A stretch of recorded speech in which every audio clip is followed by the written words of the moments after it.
አንድ ደራሲ በመጽሐፍ አንድ ልቦለድ ደራሲ መጽሐፍ በመጽሐፉ እንደዚህ ሲላወራ ሀሳቡን ለኛ ሲያጋራ ማለት ነው።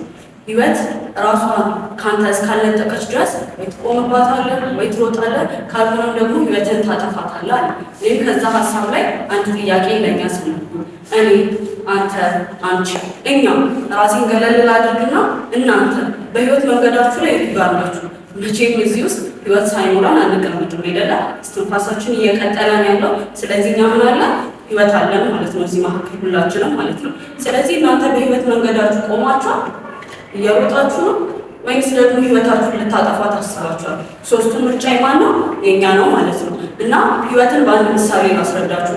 ህይወት በአንድ ሜዳ ሊሮጡ የገቡ ሯጮችን ትመስላለች። ያ ሯጭ የሩጫ ተኩሱን ደውል ሲሰማ ሁሉም ምን ማድረግ ይጀምራሉ? መወዳደር ይጀምራሉ። ሩጫቸው ምን ያደርጋሉ? ይጀምራሉ ማለት ነው። ለምን ካልን ወደ ውድድር ሜዳው ተሳትፈዋል ማለት ነው። ስለዚህ እየሮጡ በዛ ሩጫ ውድድር ላይ ምን አለ? ማሸነፍና ውድድሩን መሮጥ ነው ዋጋ ሊያስገኝ የሚችለው። አይሆንም እኔ እቆማለሁ፣ አይሆንም እኔ ደክሞኛል፣ ከዚህ ውድድር ልውጣ ብሎ ቢያቋርጥ ከዛ ውድድር ምንም የሚያተርፈው ነገር አይኖርም ማለት ነው። ስለዚህ ያን ውድድር ምን ማድረግ አለበት?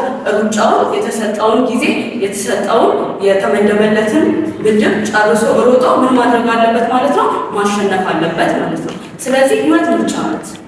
ምን አልኳችሁ መጀመሪያ ላይ? ህይወት ምርጫ ናት ብያችኋለሁ። መሮጥ መብታችን ነው። በህይወት መንገዳችን መቆም መብታችን ነው። ካልሆነ ደግሞ ህይወት የተሰጠን ማጥፋትም መብታችን ነው ማለት ነው። ለምን ካልን ህይወት ምርጫ ናት። ደራሲ ምን አለ? ህይወታችን ራሷን ከኛ ካልወሰደች በስተቀር ካላጣናት በስተቀር በእኛ ሰበብ ሲሆን በራሷ ጊዜ ካላጣናት በስተቀር ምን አለ? መሮጥም እንችላለን፣ መራመድም እንችላለን፣ መቆምም እንችላለን። ካልሆነ ደግሞ ህይወታችንን ማጥፋት እንችላለን ማለት ነው። እኛ ተማሪዎች በትምህርታችን፣ ሰራተኞች በስራቸው ላይ ምን አላቸው? የመሮጥም የመራመድም እንዲሁም ደግሞ መቆምም ካልሆነ ደግሞ አልማርም ብለን ብናውቀው የህይወታችንን የጉዞ መንገድ ምን እናደርጋለን? እንገታለን ማለት ነው። ለህይወታችን ደግሞ የአዳጋች ነው። አንድ ነገር ልንገራችሁ። አንድ ሰው በህይወቱ የህይወት ብቻ ስላችሁ አንድ ነገር አስተውሉ። የውበት ወይ ደግሞ የቁመት ወይ ደግሞ የውፍረት ወይ ደግሞ የቅጥነት ካልሆነም ደግሞ የእድሜ እያልኳችሁ እንዳልሆነ አስተውሉ። ህይወት ማለት ምን ማለት ነው? ዓላማ የተሰጠንን አቅምና ችሎታን አውቆ መራመድ ማለት ነው። ማወቅ ብቻውን ግን ዋጋ የለውም። በዚህ ሰዓት እኔ ዓላማዊ ምንድነው? ትምህርት መማር ነው። በትምህርቴ ስኬታማ ነው። አልማርም ቁጭ እላለሁ ካልኩኝ ምን አድርጌያለሁ? የህይወት ሩጫዬን ገትቻለሁ ማለት ነው። ነገር ግን መሮጥ ስጀምር ሰራተኛ ሄዶ ስራውን መስራት አለበት። ስራዬን አልሰራም እቀመጣለሁ ካለ የህይወት ሩጫውን ምን አድርጎታል ማለት ነው? ገቶታል፣ ቁጭ አድርጎታል ማለት ነው።